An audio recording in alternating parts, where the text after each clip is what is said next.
An important and often overlooked feature in our home is the exhaust fan. And today I'm with Lisa from Aboy, and she's going to share all the information we need to know about selecting the fan.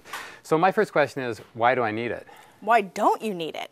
Everyone needs an exhaust fan in their home. It helps remove all of the moisture, any stagnant air that you don't want in your bathroom or your laundry room, right out into the outside. So it's going to also help protect from dry rot then? Correct. Okay. So what are some of the features that the different fans have when I'm looking? You know, there are about as many different features as you would want. You can have just a fan, you can have a fan nightlight, heater, a regular bathroom light can be included.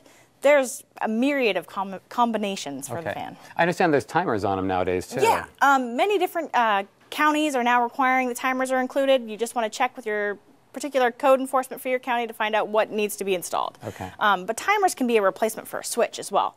That's one of the big popular changes now, is rather than having it on a regular switch, you just have it on a timer. So you go in, you start it before you take your shower, and then it can continue to run for that set period of time after your shower's over. Right, because I know for myself that normally when I turn off my fan, it really hasn't done its job. I don't have a timer, so I really do need to have it keep running to really get the benefits that I'm looking for. Okay, so when I'm coming to you, what information do I need to bring to help decide what fan I need to get? The best thing to bring is the dimensions of your room, so the size and the height.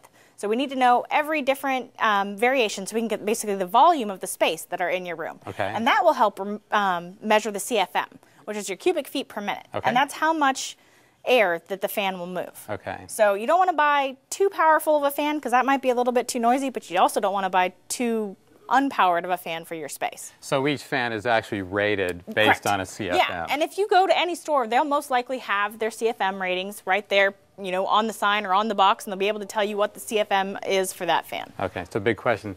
Can I do it? You can. So what does it take for me to actually do the installation? You know, pretty much it should just take a screwdriver. Okay, so if I'm replacing one that I currently have, am I going to run up against any problems? The only issue that you might run into is the ducting size. Most of the new super quiet ones run on a 4-inch ducting, and that's to help move the air. Okay.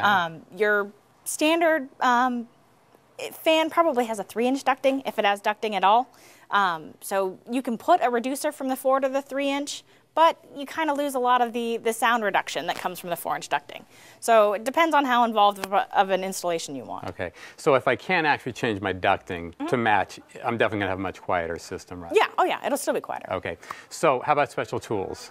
The only thing you really need is a screwdriver. Screwdriver, no hammer? No hammer.